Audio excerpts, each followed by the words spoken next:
بسم الله الرحمن الرحيم. صوت القاهرة.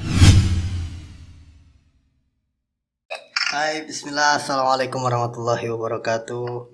Masya Allah, alhamdulillah. Kali ini kita bisa hadir bersama di dalam sebuah room bersama Ustazuna Abu Fahad Ega Hafidhullahu Ta'ala. Ini kita sedikit ingin membahas ini tadi terkait judulnya juga ya, apakah Anda termasuk orang pinter. Kita ingin membahas seputar sesuatu yang berkait dengan orang pintar itu sendiri, Ustadz, yaitu orang-orang yang memang dikatakan dukun lah di negeri ini. Bagaimana pandangan Islam terhadap fenomena yang juga belum lama juga ramai terjadi, ada persatuan dukun Nusantara dan lain sebagainya. Itu cukup ramai, cukup menghebohkan juga. Orang-orang masih malah mempertanyakan lagi ini bagaimana sebetulnya dalam Islam tentang perdukunan dan orang-orang pintar juga para tidak normal ini. Tafadhol, Ustaz. Ya, alhamdulillah rabbil alamin, wassalatu wassalamu ala asyrafil anbiya'i wal mursalin, nabiyina Muhammadin wa ala alihi wa sahbihi wa man tabi'ahum bi ihsan ila yaumiddin. Nah, ikhwatul rahiman wa rahimakumullah. Kita di sini mau berbincang santai aja, bagaimana sudah dijanjikan sebelumnya sama Bang Zul, Bang Denny, Bang Rama juga, dan Ustaz Arif.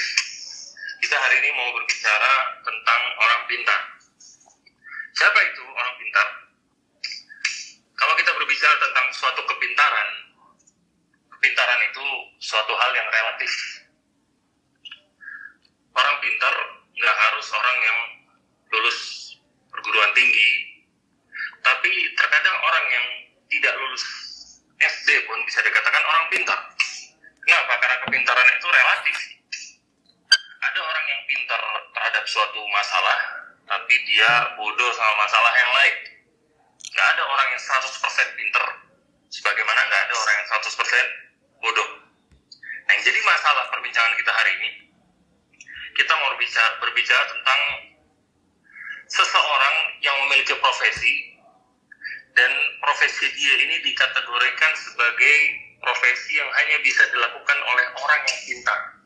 Nah, profesi ini, atau nama profesi ini adalah profesi perdukunan. Praktisinya diantaranya dinamakan sebagai orang pintar, yang padahal dia ini orang yang berkutat di masalah dunia perdukunan, dunia sihir, dan lain-lain. Dan untuk membuka room ini, ada sebuah cerita di sebuah pedesaan. Di desa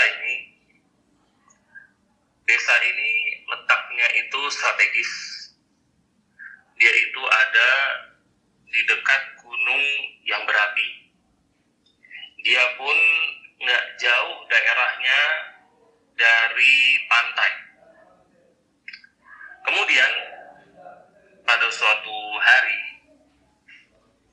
gunung berapinya meletus. Akhirnya asapnya kemana-mana dan magmanya atau lavanya itu tumpah kemana-mana. Akhirnya banyak rumah yang hancur dan lain-lain, dan banyak yang meninggal dunia. Dan ternyata setelah selesai musibah ini, masih banyak warga yang hidup di pedesaan ini setelah terjadinya bencana ini. Kemudian ternyata di desa ini ada orang yang ditokohkan, orang yang dikatakan orang pintar. Dia ini memiliki suatu vision, kata mereka, untuk bisa melihat masa yang akan datang. Kemudian dia ini dikenal sebagai orang yang memiliki kerjasama sama jin, memiliki pengetahuan terhadap hal-hal gaib. Akhirnya ditanya sama penduduk desa itu, apa penyebab musibah atau bencana yang terjadi saat ini? Dia bilang, bencana ini terjadi karena ada sebuah jin atau setan yang mengamuk, kata dia, di gunung tersebut. Lalu bagaimana solusinya, kata warganya? Kata dukun ini, solusinya Setelah saya tanyakan ke setan itu atau ke jin itu, dia bilang solusinya mereka minta tumbal. Ada beberapa orang yang dia itu nggak disukai sama jin ini, makanya harus dijadikan sebagai tumbal. Siapa mereka? Akhirnya jin ini, Fuan Dukun ini minta izin. Saya mau lihat dulu ke ada bola ajaib. Kalau bahasa Inggrisnya ada magic ball, apa bola ajaib itu kan, ya kita tahu lah. Akhirnya dia ngeliat ke magic ball ini, dia ngeliat, setelah dia lihat kemudian dia membaca mantra-mantra, keluarlah beberapa nama dari lisan dia. Beberapa nama keluar, nama penduduk desa tersebut, ada beberapa orang keluar. Setelah itu para penduduk sepakat setelah mendengar nama-nama itu dari dukun itu, penduduk langsung mengumpulkan orang-orang itu. Dikatakan bahwasanya orang-orang inilah yang bertanggung jawab atas terjadinya musibah tersebut, bencana tersebut, gunung berapi. Akhirnya orang-orang tersebut digiring ke api. Mereka buat api unggun yang besar. Orang-orang itu diikat di kayu, dibakar rame-rame. Dan jumlahnya saat itu kurang lebih ada 6 orang saat itu. Ana mau tanya sama yang 5 orang di sini, kira-kira kejadian ini terjadinya kapan, kisah yang model seperti ini?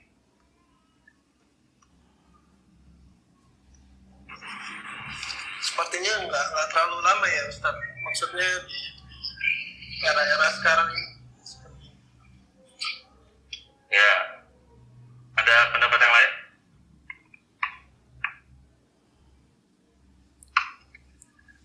Nah, Ladri Ustaz. Ladri, ya apa-apa benar.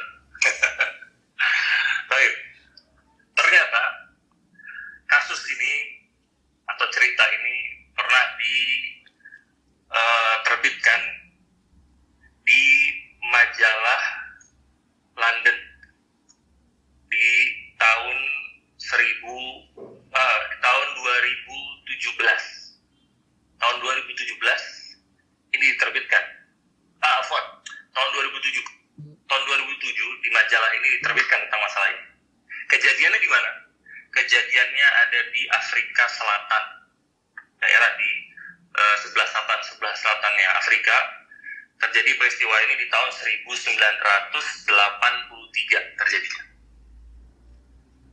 Nah, yang jadi poin penting di sini, perdukunan ini masalah yang mengerikan, dunia yang gelap, penuh tipu daya dan berbahaya.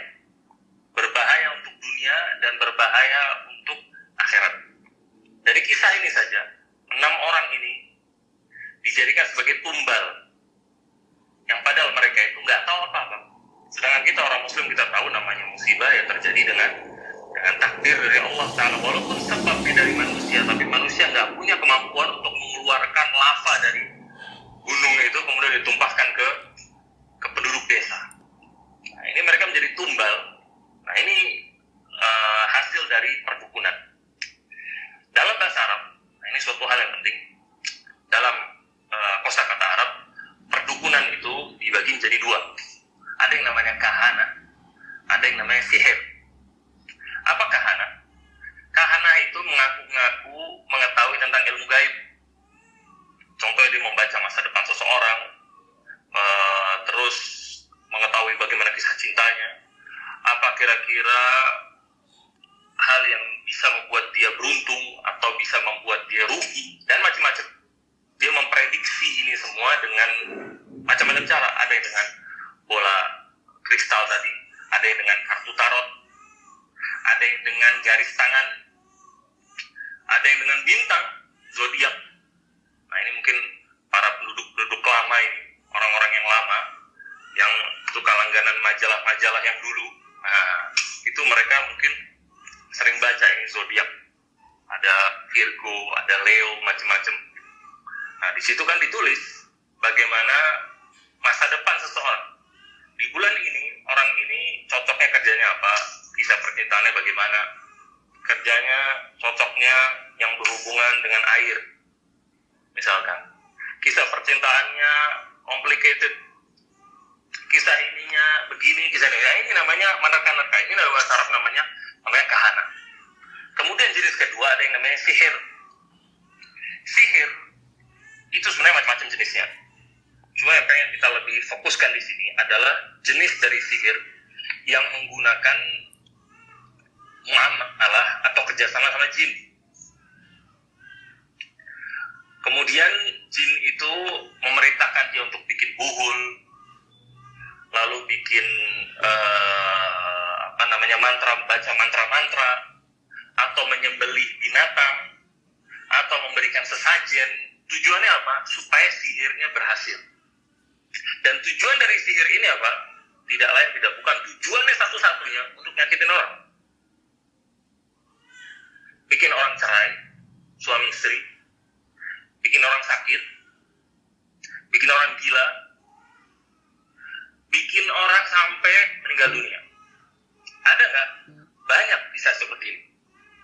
Saya bahkan kenal seseorang, dia itu dulu santri. Dia itu dulu santri di salah satu pesantren di Indonesia. Dan ternyata orang tua dia itu bermuamalah sama jin. Ribut sama dukun. Akhirnya berantem dukun sama dia ini. Yang kena akhirnya ke anak ini, kekenalan saya. Kekenalan saya ini kena. Singkat cerita, sampai dia sakit, gak bisa bangun di tempat tidur. Lama-kelamaan jadi gila, sedikit demi sedikit. Kemudian sekarang sudah meninggal dunia. Meninggal dunia sudah dalam keadaan gila. Ini salah satu dari bahaya sihir. Banyak contoh-contoh yang lain. Kemudian tujuan mereka apa sih? Sihir dan perdukunan ini. Tujuan mereka macam-macam. Ada yang tujuannya supaya bisnisnya lancar. Ada yang tujuannya supaya kisah cintanya langgeng. Ada yang tujuannya supaya apa? Ya, supaya beruntung, supaya terhindar dari sial, dan macam-macam tujuan mereka. Yang intinya cuma satu. Apa? Yang dikejar sama mereka ya harta, tahta, wanita. Gak bakal jauh. Orang datang ke dukun, apa yang mau dia minta pasti perkara dunia. Buktinya apa? Buktinya ada orang datang ke dukun, minta dukun anak mau masuk surga Firdaus. Gimana caranya? Ada nggak? Pernah dengar? Ya ada. Dukun anak mau supaya dosa-dosa anak diampunin sama Allah. Kira-kira amalan apa yang harus anak lakukan? Nggak ada. Dan tidak ada dukun yang melakukan prakteknya untuk supaya dia bisa menjadi orang soleh. Makin rajin baca Quran, kemudian tahajud, macam-macam, enggak. Makin dia masuk ke dunia perdukunan, ya makin dia bertambah jadi orang jahat. Dan dengan berbentuk dukun yang macam-macam, atau nama yang macam-macam. Di antaranya ada orang pintar, kemudian ada paranormal, kemudian ya ada dukun dengan berbagai macam namanya. Oh, ada satu lagi, penasehat spiritual. Nah, ini juga ada juga namanya penasehat spiritual. Bahkan yang paling baru belakangan ini, dukun atau sihir ini dinamakan sebagai ustadz. Nah, dinamakan sebagai ustadz. Kemudian sikap kita gimana kalau melihat seperti ini? Sikap kita ketika melihat sesuatu jangan dinilai lewat namanya. Dalam setiap hal jangan pernah melihat cuma dari namanya. Kita kan tahu istilahnya dalam bahasa Inggris itu don't judge book by its cover. Jangan kita menghukumi isi dari buku cuma dilihat dari covernya aja. Ya, cover memang berpengaruh, tapi jangan kita menjudge bukunya jelek cuma gara-gara covernya. Nah, ini pun sama. Jangan kita ngejudge dia ini orang yang baik cuma gara-gara namanya bagus. Ini orang pintar, dari pintar, belum tentu. Biasakan ketika kita mau menilai sesuatu, lihat hakikatnya, realitanya seperti apa yang dia lakukan. Saya ini ustadz, kata dia. Ternyata kita lihat realitanya, suka baca mantra, punya kemenyan, menyembuhkan orang dengan ngambil atau menyalahkan beberapa hewan, akhirnya hewan itu disembelih cuma gara-gara penyakit manusia, kemudian dan lain-lain. Nah, ini namanya dukun. Oh enggak, ini orang ustadz yang diberikan karomah oleh Allah bisa tahu hal akan terjadi di masa yang akan datang. Ini namanya dukun, bukan Ustaz. Nabi nggak tahu apa yang akan terjadi di masa yang akan datang. Nabi nggak tahu. Nah ini orang kemudian mengatakan, enggak, Nabi nggak tahu, saya tahu. Nah ini namanya apa? Ya namanya dukun. Jangan menilai sesuatu cuma karena nama. Nama indah itu gampang diberikan. Itu cara dari syaitan untuk menipu manusia. Makanya di antara Syaikh Fauzan, beliau memberikan contoh dalam sebuah syair. Beliau pernah menyebutkan bahwasanya kalau madu dinamakan sebagai kotorannya lebah, nggak ada yang mau minum, ya nggak? Madu kalau dinamakan sebagai kotorannya lebah, nggak bakal ada yang mau minum. Tapi ketika madu dikatakan sebagai intisari dari bunga, suatu hal yang sehat, semua orang mau minum. Apa maksudnya di sini? Kata atau kata-kata itu nggak bisa menjadi dasar penilaian kita. Nilai sesuatu dari hakikatnya. Kemudian kita kembali lagi ke masalah perdukunan. Ini sekian tentang masalah tujuannya. Kemudian bagaimana hukum dalam Islam tentang masalah dukun dan sebagainya. Perdukunan, bagaimana sebutkan tadi, ada kahana, ada sihir. Kahana itu dia mengaku-ngaku mengetahui tentang ilmu gaib atau apa yang akan terjadi masa yang akan datang, untuk mencari barang yang hilang dan lain-lain, atau bahasanya tukang ramal. Apa hukumnya dia? Para ulama sepakat dunia perdukunan adalah dunia kekufuran. Kenapa? Sebabnya adalah ketika Allah Ta'ala mengatakan qul la ya'lamu man fis samawati wal ardil ghaiba illallah, ketika Allah Ta'ala mengatakan, katakanlah tidak ada seorang pun di langit dan di bumi ini yang mengetahui tentang perkara gaib kecuali Allah. Mereka dukun itu seakan mengatakan apa? Oh enggak, kita juga tahu. Kita juga tahu, kata dia. Allah tahu perkara yang gaib. Seakan-akan dukun itu juga mengatakan kita juga tahu perkara yang gaib. Maka dia berusaha menerka-nerka apa yang terjadi masa yang akan datang. Dan biasa joke mereka penuh ketika di awal tahun. Sampai masuk infotainment, masuk TV, ya enggak? Dulu ada siapa? Mama Loren, apa segala macam. Tahun sekian akan terjadi hari kiamat. Di tahun ini akan ada artis yang meninggal. Di tahun ini akan terjadi begini, di tahun ini akan terjadi begitu. Nah, banyak duit dia ketika awal tahun. Nah ini semuanya tukang bohong. Ini semuanya pendusta. Nggak ada yang tahu perkara gaib kecuali Allah Ta'ala. Bahkan Nabi SAW saja nggak tahu. Antum tahu kisah bagaimana Aisyah radhiyallahu ta'ala anha, beliau sampai pernah dituduh sebagai seorang pezina. Karena saat itu Aisyah sempat kehilangan perhiasannya ketika di tengah jalan. Akhirnya Aisyah ketinggalan sama rombongan. Dan saat itu ada seorang sahabat kebetulan ada di situ. Nah, orang munafik yang melihat, mereka menyebarkan fitnah Aisyah berzina sama seorang sahabat ini. Ini fitnah tersebar. Apa yang Nabi SAW lakukan? Nabi diam 1000 bahasa. Nabi tidak berkomentar sama sekali. Nabi tidak mengatakan nggak mungkin Aisyah berzina. Nabi juga mengatakan pasti benar. Nabi diam, nggak mau berkomentar sama sekali. Apa tujuannya beliau diam? Kenapa beliau diam? Karena beliau nggak tahu apa yang sebenarnya terjadi, beliau nggak tahu. Sampai Aisyah waktu itu nangis-nangis kepada bapaknya Abu Bakar Siddiq radhiyallahu ta'ala anhu. Abu Bakar diam. Kenapa Abu Bakar diam? Ini lihat Nabi SAW diam. Karena nggak tahu ini benar apa enggak. Nabi diam 1000 bahasa. Sampai turunlah firman dari Allah membuktikan bahwasanya Aisyah itu suci, Aisyah nggak berzina. Barulah akhirnya Aisyah disambut sama ibundanya. Barulah Nabi SAW datang ke Aisyah. Dari sini apa poinnya? Nabi nggak tahu masalah gaib, maka Nabi diam. Nabi nggak tahu masalah gaib.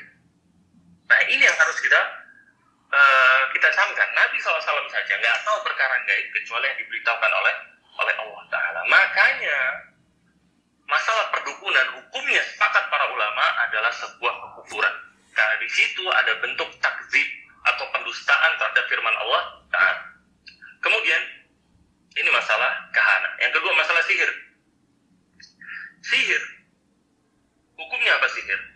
Sihir yang kita bicarakan tadi adalah sihir yang isinya isti'anah atau ada kerjasama minta tolong sama jin atau setan. Kata para ulama, apa hukumnya? Hukumnya syirik besar. Kenapa hukumnya syirik besar?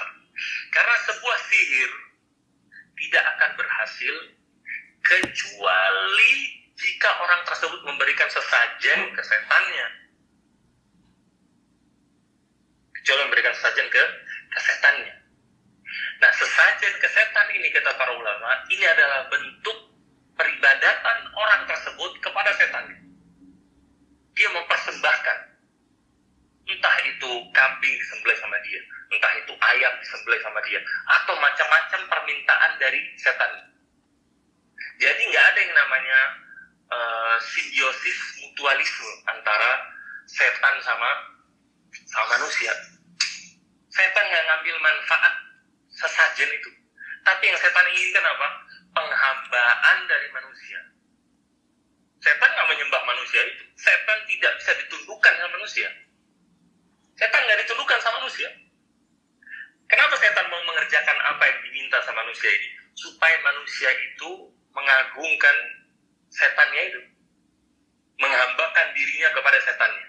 Makanya kata para ulama, ini syirik besar. Gak boleh seorang menyembelih kepada selain Allah Ta'ala. Nabi SAW bersabda, man dzabaha li ghairillahi faqad kafara aw asyrak. Barang siapa yang menyembelih, la'anallahu man dzabaha li ghairillah. Nabi bersabda, Allah melaknat orang yang menyembelih untuk selain Allah Ta'ala. Gak boleh. Kepada manusianya gak boleh lah, ini kepada setan, lalu biangnya kejahatan. Makanya kata para ulama, hukumnya syirik besar. Nah, hukumnya syirik besar. Kemudian yang terakhir, ikhwatah, biar nggak terlalu panjang. Ini juga masalah yang penting soalnya. Sihir ini bisa menyakiti orang, suatu hal yang berbahaya. Kemudian bagaimana sikap kita? Sikap seorang muslim, dia harus ingat, mencegah lebih baik daripada mengobati. Maka itu dia melakukan hal-hal yang bisa menjaga dirinya dari sihir. Apa diantaranya? Diantara yang pertama dan yang paling penting adalah tawakal kepada Allah. Serahkan diri kepada Allah. Allah yang bisa menjaga semuanya. Gak ada penyakit yang menimpa seseorang kecuali tanpa izin Allah. Termasuk corona. Orang mau pakai masker 3 lapis misalkan, jalan kemana-mana pakai baju hazmat misalkan. Kalau Allah sudah takdirkan orang ini kena corona, ya kena. Lalu nggak bisa lari. Dalam artian apa? Takdir Allah kalau sudah ditetapkan kepada seorang, nggak bakal ada yang bisa lari. Ada sebuah cerita diceritakan sama Ustadz Dr. Arifin Badri, hafizallahu ta'ala. Beliau pernah menceritakan ada seorang yang koma di rumah sakit, 3 atau 4 bulan koma, dia nggak bangun sama sekali. Pada suatu hari dia bangun dari komanya, sadar, dia siuman dari komanya. Setelah 3-4 bulan nggak sadar, dia sadar. Hal pertama yang dia minta apa? Hal pertama yang dia minta, es krim. Es krim, dia bilang. Dia minta es krim. Semuanya kaget di situ. Akhirnya dibeliin es krim. Nah, orangnya baru sadar, udah tunggu-tunggu. Beliin es krim, suruh makan es krim. Makan es krim habis. Habis makan, meninggal. Habis makan apa? Meninggal. Maksudnya apa di sini? Ada satu takdir, satu rizki yang belum dia makan. Rizki apa? Rizki es krim. Rizkinya nggak bakal lari kemana-mana. Harus dimakan sama dia dulu, baru dia meninggal dunia. Nah, di sini bukti seorang nggak bisa lari dari takdir Allah Ta'ala. Maka itu seorang tawakal kepada Allah, serahkan diri kepada Allah, minta penjagaan dari Allah Ta'ala. Ini yang pertama. Yang kedua, salah satu buat menjaga diri, banyak-banyak doa. Doa kepada Allah untuk menjaga dirinya dari berbagai macam penyakit. Kemudian yang ketiga, makan buah kurma. Nabi SAW sendiri yang menyarankan mantasabbaha bisabai tamaratin ajwa. Barang siapa yang masuk di pagi hari kemudian dia makan 7 butir kurma ajwa. maka lam yadurruhu ainun wala sihrun, tidak akan bisa ada sihir atau ain yang bisa menyakiti dirinya sampai hatta yumsi, sampai sore hari. Dan begitu juga kata Nabi, ketika di sore hari orang yang makan 7 butir buah kurma ajwa ini, dia akan dijaga dari sihir dan juga ain sampai masuk waktu pagi. Nah, ini salah satu dari bentuk penjagaan kita dari bahaya sihir. Lalu bagaimana buat orang yang udah kena sihir? Korban sihir ini, korban orang yang dizolimi, bagaimana jangan keluarnya? Jangan keluar tentu yang pertama, perbanyak tawakal kepada Allah. Yang kedua, memperbanyak istighfar kepada Allah Ta'ala. Istighfar dan doa harus dikatakan dengan yakin. Ya ikhwan, namanya kita sering dengar berusaha kemudian berdoa. Berusaha tapi jangan lupa doa. Kata ini benar, cuma ada salahnya. Gimana salahnya? Salahnya dalam menjadikan doa nomor yang 2, bukan menjadi nomor yang pertama. Dan seakan-akan di situ ada bentuk tasghir atau meremehkan ihtiqar, meremehkan terhadap doa tersebut. Ini suatu hal yang salah. Orang berdoa itu senjata pertama dia, bukan senjata yang nomor 2. Doa, usaha, doa, itu yang benar. Bahkan dalam usaha pun tetap berdoa, tetap tawakal kepada Allah. Dan ketika orang berdoa, doa dengan yakin, bukan coba-coba. Gitu juga ruqyah termasuk doa. Orang ketika berdoa, ketika dia meruqyah dirinya dari sihir, ucapkan doa dengan yakin dari hati, bukan dengan niat coba-coba. Makanya kata para ulama, namanya senjata nggak bakal bisa ampuh dipergunakan sama pemiliknya, kecuali kalau pemiliknya mempergunakannya dengan yakin. Orang punya pedang tajam apapun, orang punya senjata sehebat apapun, kalau yang pakainya nggak yakin, kayaknya nggak deh. Akhirnya mukul pakai pedangnya pelan. Karena kenapa? Karena nggak yakin. Nah, makanya seorang harus yakin. Doa harus yakin. Ini usaha dia, ini ikhtiar dia. Ruqyah dia, ini ikhtiar dia. Dia minta sama Allah Ta'ala. Dia yakin Allah akan menyembuhkan saya. Makanya Nabi SAW saja melarang seorang ketika berdoa mengatakan kata apa? Kata insya Allah. Semoga Allah dengan kehendaknya Allah bisa mengampuni saya. Insya Allah Allah bakal ampuni saya. Insya Allah usaha ini akan dilancarkan oleh Allah Ta'ala. Ini benar apa salah perkataan ini? Ini salah kata Nabi SAW. Apa kata Nabi? Fal yu'azzimul amr, kata Nabi. Hendaklah seorang ketika berdoa itu membulatkan tekadnya dia.